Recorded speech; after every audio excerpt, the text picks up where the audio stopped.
that uppercut, leave you laid out on the floor. Try to duck and roll, hit and miss, now you counting stars. Should've practiced more, should've hit the mask, get out there more. Claim that you're the best, you gotta show me, son. Actions over words, baby boy, is you real or what? Talking way too much, world come back sports. Talking way too much, world come back sports. Talking way too much, world come back sports.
Shout out to the hottest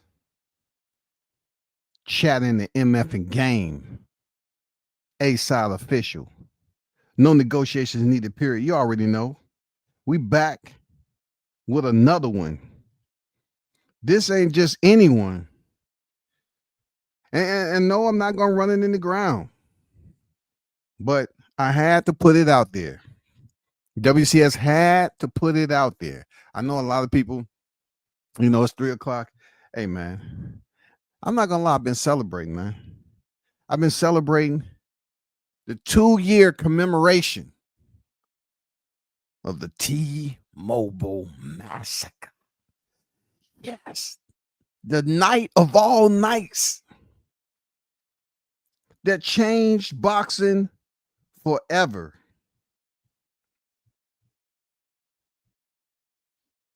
It's still changing lives to this day. You feel me? It's still people get just as upset with me doing a live on it as if it was just yesterday. You know what I'm saying? Shout out to Jamal Neasy in the building. Give a big salute to those who understand what those travels been like. Yeah, we understand what the travel's been like. We was there. We was there, y'all. Give a shout out to the Bud Crawford supporters that was back there prior to July 29, 2023. There was a lot of them too. I mean, a different type of supporters. They claim that, we was overdoing it, when in reality, the ones who didn't quite prepare for the letdown was Errol Spence fans. I don't want to call them out their name. It's a 2-year. I want to let it go. Errol out there enjoying vacation or whatever. I want to let it go. I just want them to relax.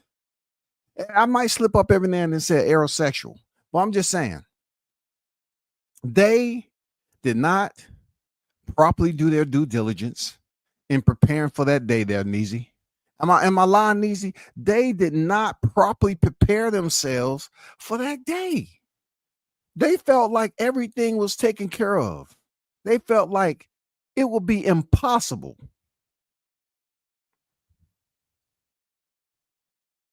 It would be impossible for Bud Crawford to come in there with fishnets, not those Oscar fishnets now. We're talking about the fishnets, actually, to catch a fish. This man showed up at the T-Mobile Arena looking to catch the big fish, y'all. We didn't know what a big fish was. We just know that it was about to be two combatants. The time was now. No more ducking, no more dodging, no more running. The fight has been signed. All the rhetoric was out there filtering through the social media system. People was giving their thoughts and predictions. Hey man, I can't tell you how many predictions I heard. God damn. I mean, I heard so many predictions on this day, yo. Of people believing that they had all the answers. But every time they opened their mouth, they wasn't realizing that he was that Omaha monster. They didn't realize it, y'all. They didn't realize what was about to take place in T-Mobile Arena in the main event. 12 rounds. Championship showcase. 2 pound for pound fighters. They just didn't understand. They wasn't prepared. All we heard out here was, who has he fought? He ain't fought nobody. Oh, Spence did all the heavy lifting. Oh man, we heard the grumblings. We heard them grumble. Yeah, that's all you heard. They was just mad and for sure that this fight was gonna go the way they thought it was gonna go. They did, y'all.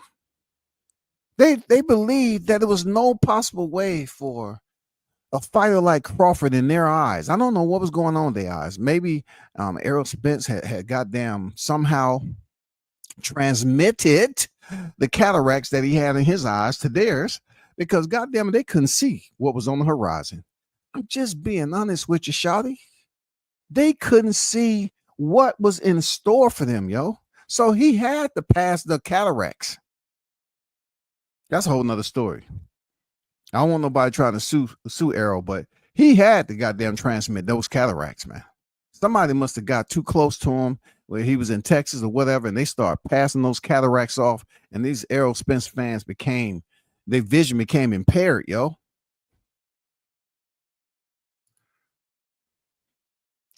As you look at these frames commemorating 2 years to the date of July 29th, 2025. Oh my God. What a day. The day was so special, y'all, that when I found out these aerosexuals have goddamn planned a little covert trip out to the goddamn T-Mobile Arena with their smoking bud pack shirts on, I rebelled in the moment. I said, oh my God. Hallelujah. If it's nothing like sitting at home looking at what's about to happen, you have the best seat in the house if you're up here talking to another one and another one right there in person in attendance. Oh my God. Hold on for a second, y'all.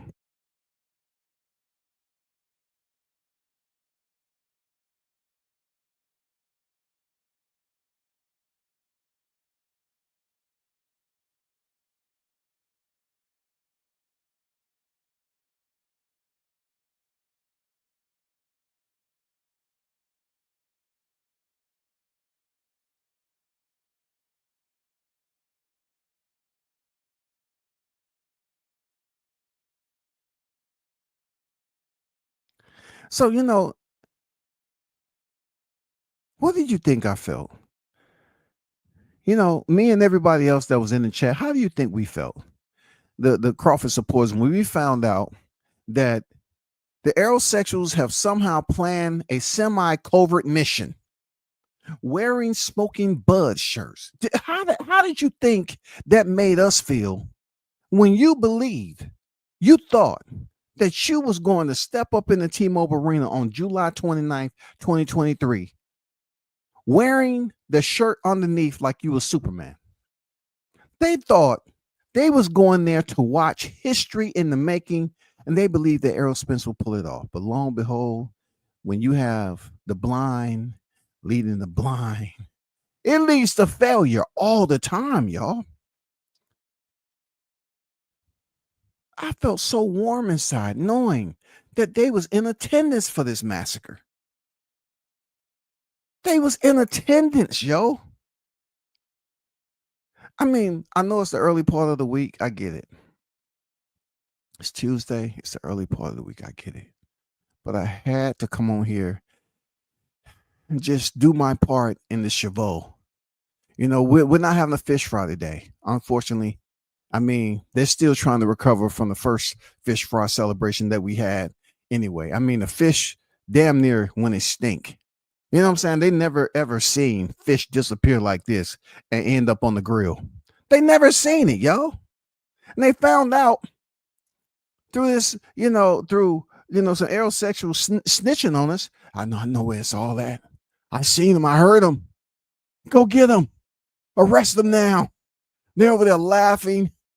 Ha ha hee hee. And we're up here. We're looking out for our fighter. He didn't deserve this. They got real soft and emotional, y'all. They went to snitch on us for celebrating a fish fry. They say we was leaving crumbs all in up and down the boulevard. They was trying to tell that Crawford didn't have license to have those two boats pulling down the freaking boulevard celebrating. They was trying to get them to pull up on Crawford. They was like, hey, ma'am, sir, no, we're not going to do that with the champ. No means no. The boats aren't stolen, okay?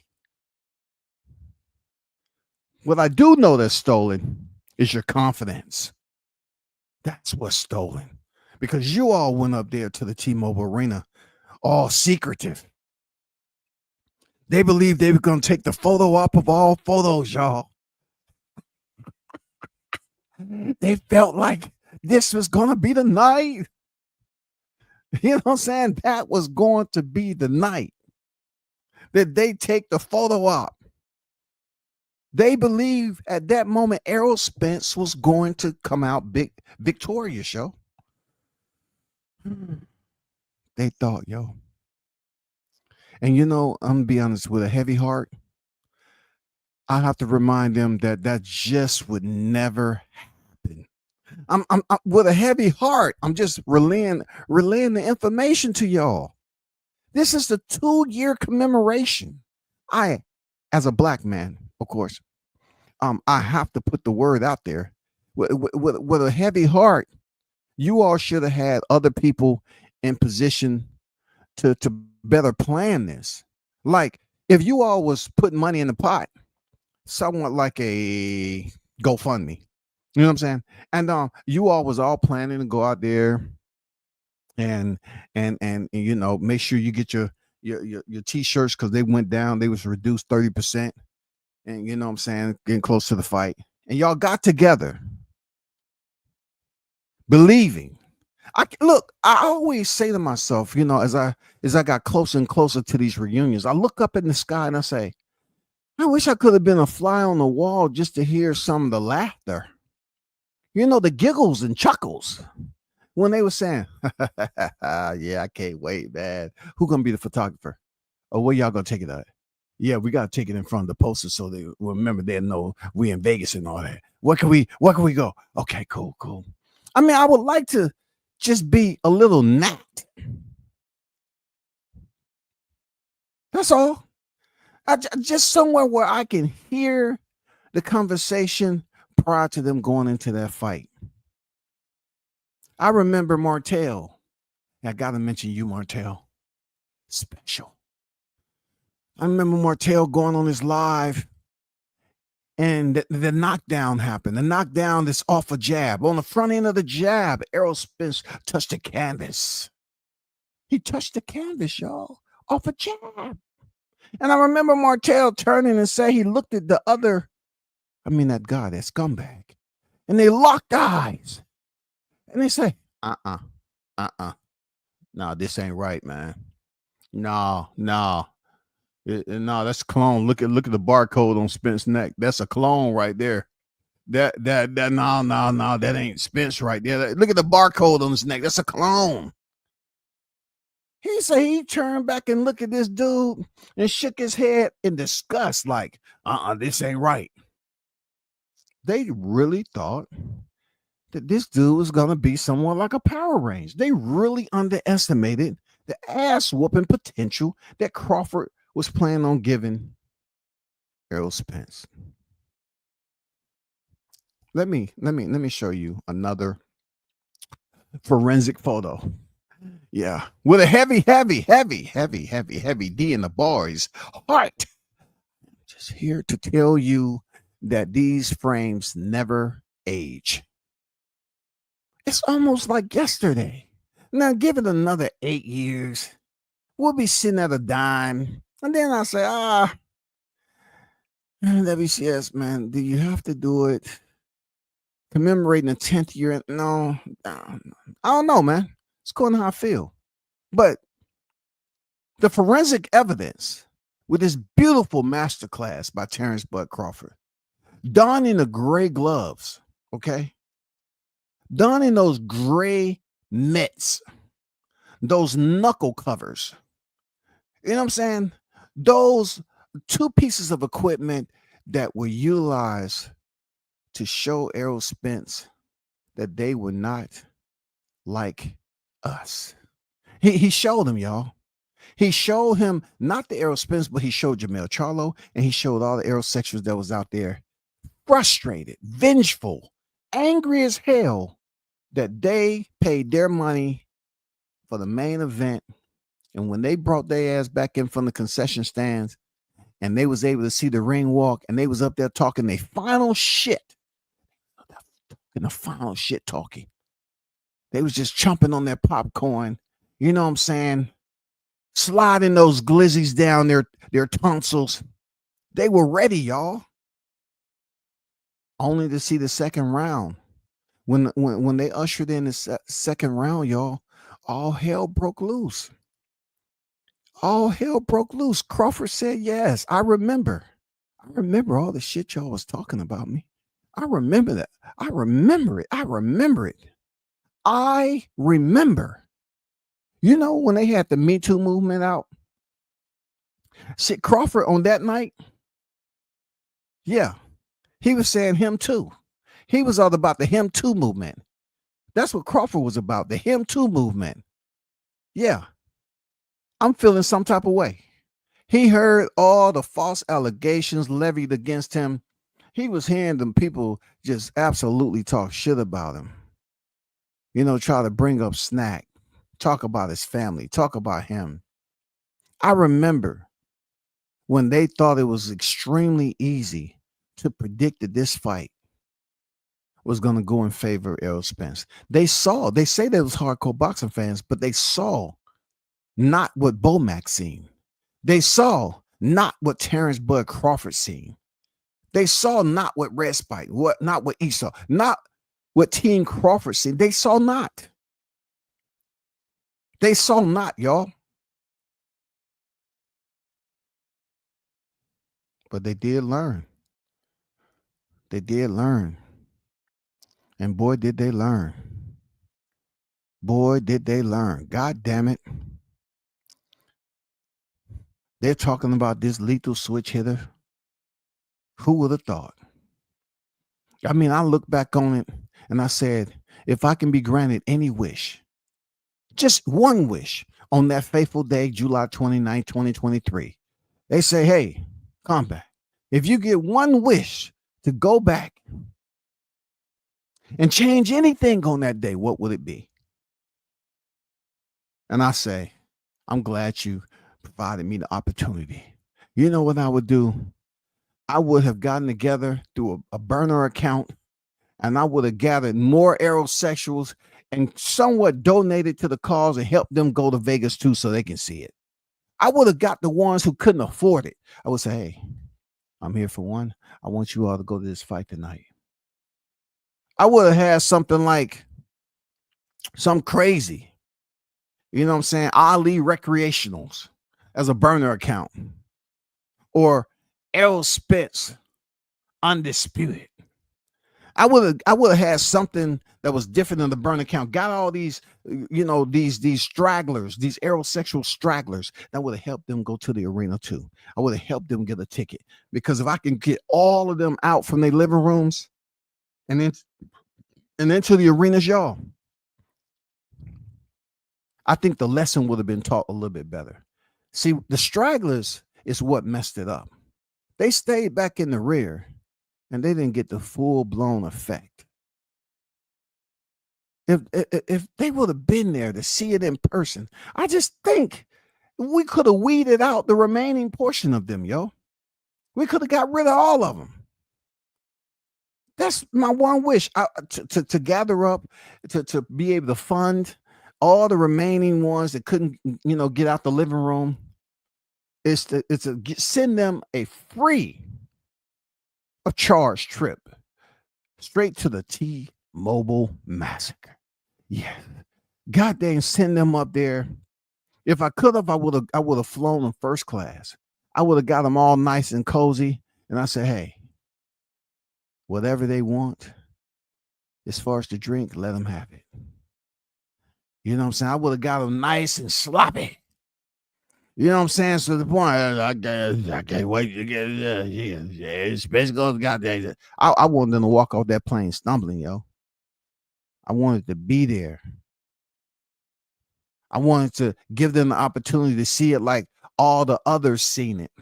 It wasn't enough, in my opinion. It wasn't enough aerosexuals there in person for the T-Mobile Massacre, but for them to come back to their appointed place of duty behind the mic and speak with some dignity when they mention Crawford's name. It wasn't enough for them in person. I would have liked to been able to take a roll call, and then the remaining ones that didn't have tickets and reservations and everything else, I would have liked to take that one wish to have the funds to get them on the first Spirit airline cargo seating to Vegas. I'm pretty sure it's some first class in cargo, but just to get them there so they can witness it. So when they came back, they just shut their channel down. They said, see, the whole deal is some of them people that was there was calling back to the rear, talking to the ones that wasn't able to show up. And see, the ones in the rear, they didn't get the full effect because they up there like, man, I seen that, man. From here, it looked like he slipped on a banana peel in the second round, dog. Did you see that in person? Somebody threw a freaking dole. It wasn't even fully ripe either. Threw that banana peel in there. Harvey Dog didn't even see it. Come on, man. What are they paying these refs for? There's no way Spence should have got counted for that second round. He did not knock him down. He slipped on a banana peel. I mean, that's what some of these content creators were saying, that Crawford slipped on the banana peel, y'all. I mean, Spence slipped on a banana peel. Crawford threw the jab off a 2-1. And then down goes Spence on a banana peel.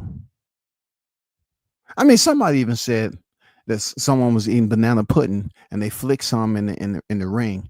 And that's exactly the time Crawford hit him with the jab and he slipped on the banana pudding.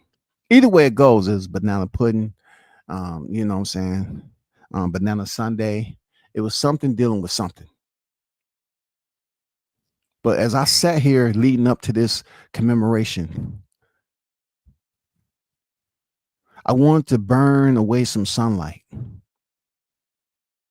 because it was only Tuesday. I didn't want to speak too heavy because there's still individuals out there that know that WCS is going to come over here and commemorate this 2-year anniversary. I didn't want them to go and lose their jobs because a lot of them are just now becoming employed. Yeah, they hit back. They came back to the workforce, man. It took them over a year, but they finally made it out the bunkers and the dumpsters and all those goddamn hidden alleyways. You know what I'm saying? They found themselves revived. Being that they heard Crawford's fighting Canelo, they feel like it's their time to resurge and have a resurgence in the sport of boxing. But getting back to the task, though. This was an incredible night. Terrence Bud Crawford's masterclass will go down in history as one of the best. One of the best mega fights that you can ask for, yo. A absolutely pure master class of a fighter, his compeer or colleague in the same division, both champions on the pound for pound list. Come on, yo. Did he not beat an Olympian? Come on, man. Come on, man. They say he did all the heavy lifting. Well, somebody should have been spotting him then. If he was doing all the heavy lifting and he was struggling, y'all should have spotted him, because they said the man was weight drained and everything else. Talking about he had a barcode on his neck and his eyes looked funny. That wasn't Spence. They got him from Area 52. I can't ask why no more. It's not up to me. I can't ask why no more, yo. All this shit I done seen over the time, just when I thought these aerosexuals was gonna come back to the mic and say, you know what? I give Crawford his full due credit for what he did July 29, 2023. And then not even 48 hours later, they're coming up trying to imply that Spence was weight drained. He wasn't his 100% self, and that Crawford was on some type of performance enhancer, because there's no way that they could ever visualize him beating Errol Spence the way he did. I'm talking about round for round. Has never, in my opinion, in this recent era, seen a fighter go in there against another elite opposition. Both fighters have the O on the right side of their boxing ledger. Unblemished, y'all. Unblemished. Both. Their resumes unblemished, impeccable. Even though they said that Spence's resume was better than Crawford's. I remember Derrick James been asked a question about the knockout spree. How dangerous do you consider Terrence Crawford? His reply was, who is he for? Who is he for? If you can't tell me who he fought, I don't want to talk to you. Because until you know who he fought, you want to be up here talking to me about, him being dangerous. Everybody on his resume, my fighter beats. That's what they were saying, right? Errol Spence beats everybody on Terrence Crawford resume. Everybody. Everybody. They said everybody. Errol Spence beat everybody on Crawford's resume. But the one person, the one fighter that they was leaving out that couldn't beat Crawford and his resume was Errol Spence Jr. If you say that you can beat everybody on Crawford's resume, the blind has led you to a point where you're standing on the ledge. The wind is blowing just a bit. God damn. You on the edge and the wind is trying to blow your ass all the way out. And you sitting there fighting that shit. Common sense would tell you that, if you're following that narrative, right? If you thumbtacking that shit and you're saying, yeah, if Spence can beat everybody on Crawford's resume, he can beat Crawford. I mean, logically, right? If you a critical thinker, I mean, it takes a lot of troubleshooting and all that, but you're a critical thinker. You're saying to yourself, hey, hold up. Yeah. Let me see. 2 + 1, cross out the carry the 4, subtract that, divide by 8, 12 round fight. That believes 9. Yeah. Errol Spence should stop him in 9 rounds because he can beat everybody on Crawford's resume, including Crawford. But the bad thing about this whole process is their thought process wasn't like that. They didn't look at it like, if you're saying that Errol can beat everybody on Crawford's resume, then he should very well beat Crawford in the process easily. Easily, yo. He should be able to beat easily. Because everybody Crawford's fought, him being undefeated, it comes down to them saying that Errol Spence had a better resume. So if you take that and you take the Errol Spence boxing FICO potentially being higher than Crawford's at the time, no brainer is going to say Errol Spence can beat Crawford and collectively everybody on his resume. And you know, July 29th, 2023, it just didn't bring that degree. Oh my God, it didn't bring the troubleshooting methods to get past that degree of difficulty. Do you understand me? It didn't provide us all that. I was trying to put the deductive reasoning formula out there. I was saying it didn't bring enough information out there so that the aerosexuals can get past the degree of difficulty that they didn't factor in when saying that Errol Spence can beat Terrence Crawford. I mean, everybody on Terrence Crawford's resume, without fully understanding, could he defeat Terrence Crawford? Do you truly understand? Do you think? Do you know? Please help us understand. Help us help each other. Did you do your due diligence to come up with an ironclad plan as to how you're going to get past the degree of difficulty when it comes to the Omaha Monster? They let it go, yo. They said, fuck it. We don't need that, man. He's not that good. Come on, man. Who has he fought? Jeff Horn. Jose Benavidez. He only has one leg. Green Machine. Nobody knows him. But you know what? Every time boxing conversation come up about Crawford being hurt and knocked down, they bring up Green Machine like Gamboa. But hey, Green Machine wasn't shit. Green Machine wasn't nothing to talk about. I get it. Yo, I get it. Man. Kell Brook. Oh man, they say Kell Brook. You know, he was then, you know, where he slept at was the local car wash. You know what I'm saying? They say that's where he slept at. No canopy or nothing. People just coming there and suds go everywhere. Kell Brook just got down there sleeping in the car wash. They say that man was washed beyond belief. He wasn't no good. And then they try to carry the post box up to your door and say, yeah, delivery.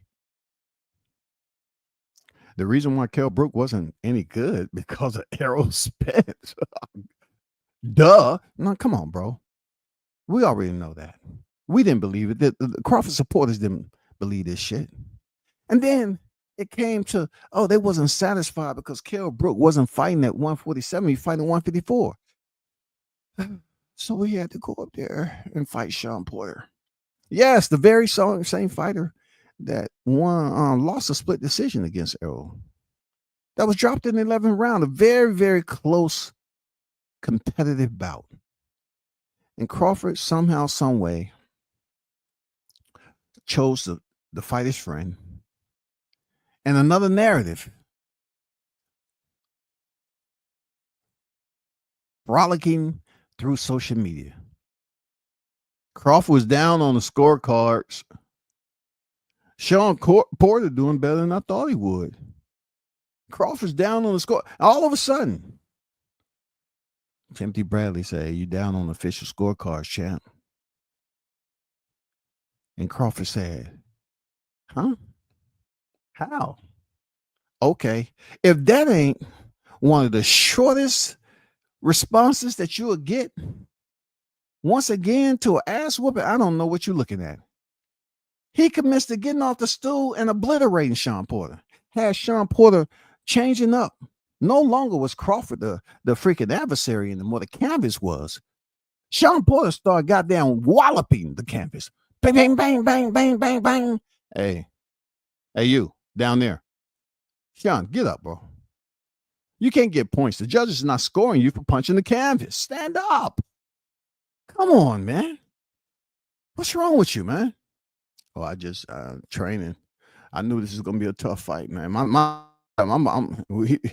He called a fight anyway. He about to tell you, hey, Kenny, how you doing? You did wonderful things in this. But we just want to know, when did you know that this fight was gonna go terribly bad for your son? To be honest, we knew in training camp. Yeah, he wasn't locked in training camp. Hold up there, Kenny. If he wasn't locked in training camp, why did you even fight such a tough, tenacious, Hall of Fame fighter as Terrence Bud Crawford? Why did you show up? I'm gonna be honest with you. Man, getting over $4 million. You know, we can do a lot. Me and Sean can do. Me and Sean can do a lot with that. 4 million, yeah. We just gonna come and fight. We're a prize fight at the end of the day. So we came to collect the prize. It's just another loss on my son's record, but it's not like it's his first one. Kell Brook gave him that. You know what I'm saying? So we're gonna be all right. My son's about to retire. He wasn't locked in doing training and everything. You know how that goes. So that was a whole storyline. As the Crawford need to fight a common opponent of Errol Spence, he did. He got him up out of there. And look,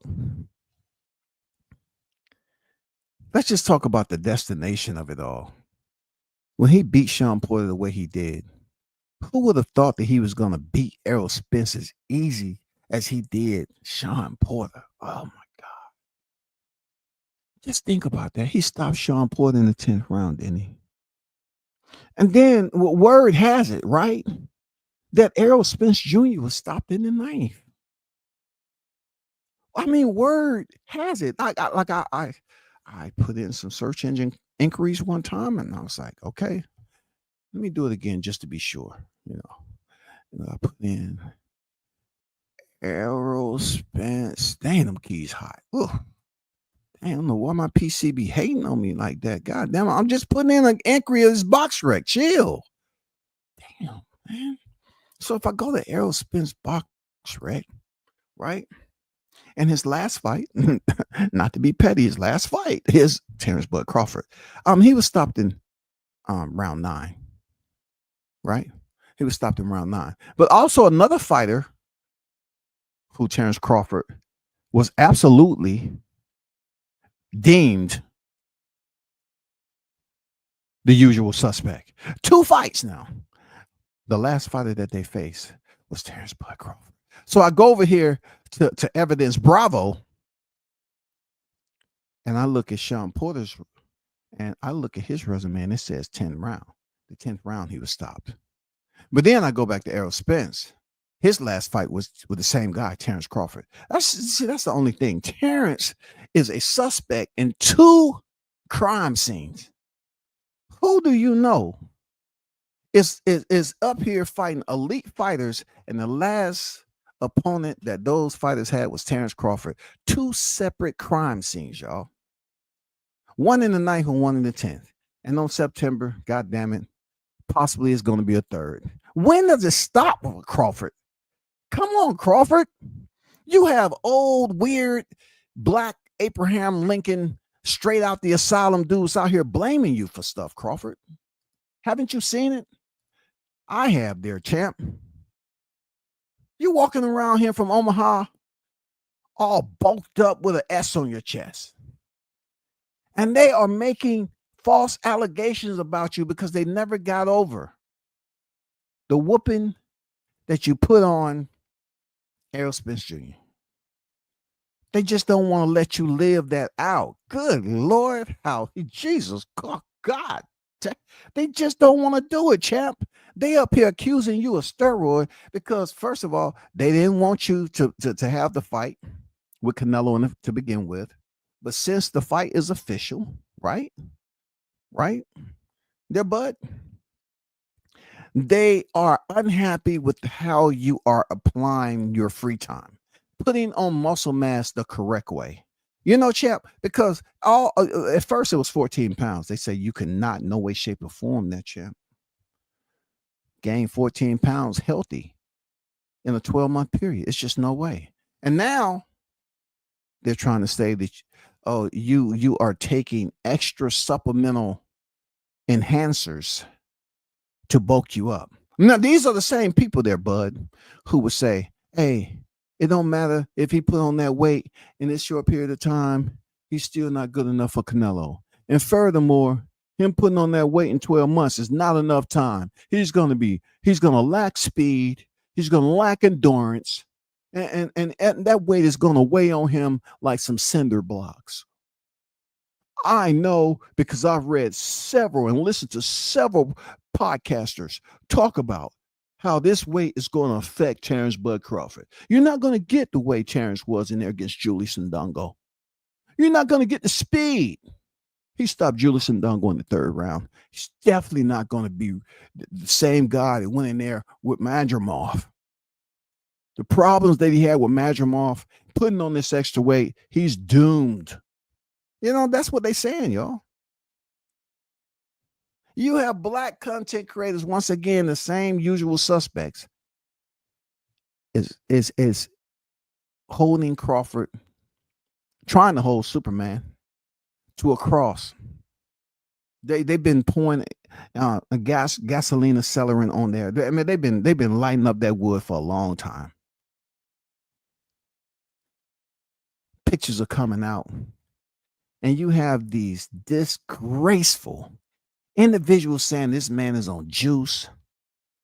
He have never gave you an impression, and since he haven't popped, they trying to say that Victor Conte gives Crawford the special sauce. They just can't lock in and say Crawford is dedicated to the craft. Leave that man alone. He's dedicated to the craft. But yet, let WCS remind you all, okay? I'm being very nice about this. I must remind you that there were scorecards. Man, there were scorecards in this fight. And we all knew Harvey Dock was the referee. As you and I both look at these scorecards, there's something strangely unique about that. Do you want to know what it is? It's that the scorecards didn't actually go the full 12 rounds, y'all. The scorecard somehow strangely and odd enough stopped in the 9th round. Now, if you're listening, I'm not in no way, I'm being absolutely honest. No way, shape, or form am I trying to be facetious about this or disingenuous. It just be flat out petty. But the scorecards did not round up to the 12th. And I said, this is a horror flick in itself. God damn it, T-Mobile Massacre is a mother effer. How are we supposed to grade this fight as being close? Like they was trying to say, is that a 10-7 round? Gee willikers. Hey, Johnny, come over here for a second. You're looking at the same scorecards as I am. Is that a 10-7 round? How do you rebound from that? How do you recover? Damn the T-Mobile Massacre, man. When they coming out with a full documentary? I'm being honest and totally sincere. As a sportsman myself that's been covering, I'm looking at 10-7s. I'm looking at 10-8. How in the Jesus, this pound for pound fighter go in here and make a fight like this look is just as easy as those that wasn't on the pound for pound list. Oh my goodness, yo, it's just so overwhelming. I'm gonna be honest. Hold on for a second.